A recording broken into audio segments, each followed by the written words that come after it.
Hello student, welcome to learning CMC. आज हम लोग देखेंगे बेसिक्स ऑफ ट्रिगोनोमेट्री पार्ट 2।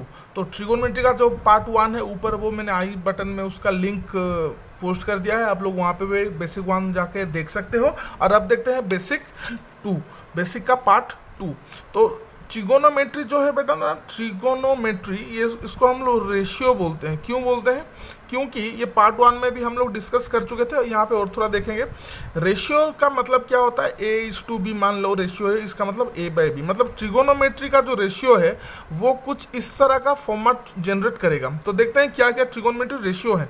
तो फर्स्ट है हम लोग का SIN साइन, फिर आता है कोसाइन, फिर आता है टेंजेंट।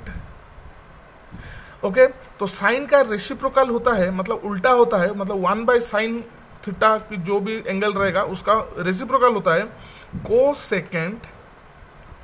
और कॉस जो हम लोग कोसाइन बोलते हैं, जो कोसाइन का रेसिप्रोकल होता है सेकेंड। और टेंजेंट जो है उसका रेसिप्रोकल होता है कोटेंजेंट।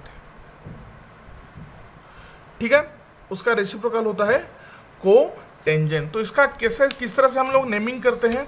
साइन को हम लोग लिखते हैं बस SIN साइन, कोसाइन को लिखते हैं बस COS कॉस, और टेंजेंट जो है उसका शॉर्ट फॉर्म होता है TAN टैन। फिर कोसेकेंड का फुल फॉर्म होता है कोसेक।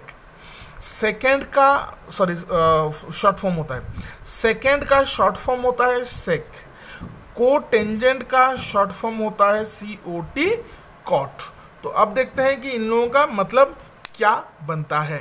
तो ट्रिगोनोमेट्री हमेशा हम लोग को अप्लाई करना चाहिए राइट एंगल ट्रायंगल में, जहाँ पे कि एक एंगल 90 डिग्री होता है और हमेशा 90 डिग्री के सामने वाला H होता है। और जिस एंगल को हम लोग यहाँ पे लेंगे थीटा, उसके सामने में जो है उसको P बोलते हैं, और जो बच गया उसे B बोलते हैं। तो साइन थीटा, ओके। तो खाली साइन का कुछ मतलब नहीं होता है, जो हम लोग ने पार्ट 1 पे डिस्कस कर चुके हैं हम लोग। अब पार्ट 2 में उसको थोड़ा ऊपर जाएंगे। साइन थीटा जो होता है वो होता है P/H। ठीक है, तो P/H का मतलब क्या हो गया? थीटा के लिए P होगा, उसके सामने में जो हो कि BC बाई, और H तो हम लोगों का ऑलवेज AC रहेगा इस ट्राइंगल में। ठीक है, तो उसी हिसाब से कॉस थीटा जो होता है वो होता है B/H, जिसको हम लिखते हैं यहाँ पे AB/AC। और जो टेन थीटा होता है वो होता है हम लोग का P/B, मतलब BC/AB। तो अब इन लोगों का रेसिप्रोकल भी देख लेते हैं। मैं ये डायग्राम अब मिटा रहा हूँ इधर। तो इसका रेसिप्रोकल कोसेक थीटा जो इसका उल्टा होगा तो होगा H/P, और यहाँ पे होगा वो AC/BC। तो बाकी का ट्रिगोनोमेट्री रेशियो ये रहा आप लोगों के सामने। तो ये सब इसका उल्टा होता है। खाली साइन लिखने का कोई मतलब नहीं होता है, उसके साथ थीटा रहना बहुत ज़रूरी है। तो अब एक अच्छा सा क्वेश्चन आ जाएगा आप लोगों के दिमाग में कि अगर ट्राइंगल में राइट एंगल है ही नहीं तो हम क्या करें?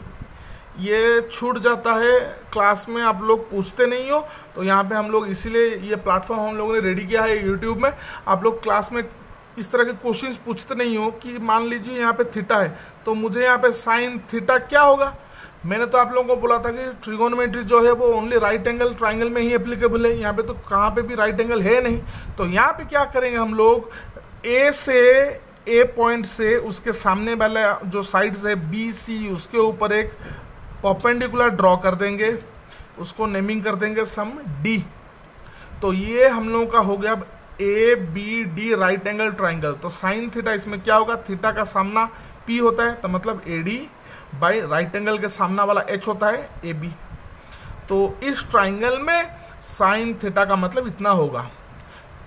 बिना परपेंडिकुलर ड्रॉ किए आप साइन कॉस टेन कुछ भी नहीं निकाल सकते यहाँ पे, क्योंकि ये ABC जो ट्राइंगल गिवन है वो राइट एंगल है ही नहीं।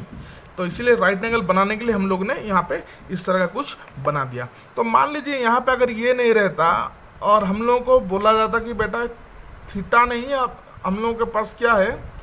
यहाँ पे मान लीजिए अल्फ़ा है। ठीक है, तो अब हम साइन अल्फ़ा कैसे निकालेंगे? साइन क्यों, कॉस में डालते हैं अभी। कॉस अल्फ़ा क्या निकालेंगे? वही सेम क्या करेंगे? यहाँ पे आपके पास दो ऑप्शन है, आप आइदर यहाँ से एक परपेंडिकुलर दिख रहा है, परपेंडिकुलर तरह नहीं हुआ शायद, थोड़ा गलती हो गया, इतना मैं मतलब परफेक्ट नहीं हूँ ड्रॉ करने में, तो ये परपेंडिकुलर कुछ इस तरह का रहेगा ना, तो इस तरह से आएगा, तो ये बहुत छोटा सा इधर आएगा। मान लीजिए ये राइट एंगल हो गया हम लोगों का 90 डिग्री, ठीक है। तो अब क्या करेंगे, कॉस अल्फा क्या होगा, कॉस के लिए हम लोग को बेस चाहिए होता है, b/h होता है कॉस, तो h तो यहाँ पे पता चल गया 90 डिग्री का सामना वाला मतलब AB, और बेस का मतलब देखिए अल्फा का सामने वाला जो है वो है P, और जो बच गया, और मान लीजिए अल्फा के साथ जो लिंक में है वो हो गया जो अल्फा के साथ जुड़ा हुआ है, अल्फा के साथ दोनों जुड़े हुए हैं, एक है हाइपोटेनियस जो कि 90 डिग्री के सामने है, उसको नहीं लेना है, और जो और एक जुड़ा हुआ है A, इसको मान लेते हैं D, ये हो गया आपका कॉस अल्फा। उसी तरह आप यहाँ से भी 90 डिग्री निकाल के बना सकते हैं, कोई दिक्कत नहीं, सेम ही आएगा।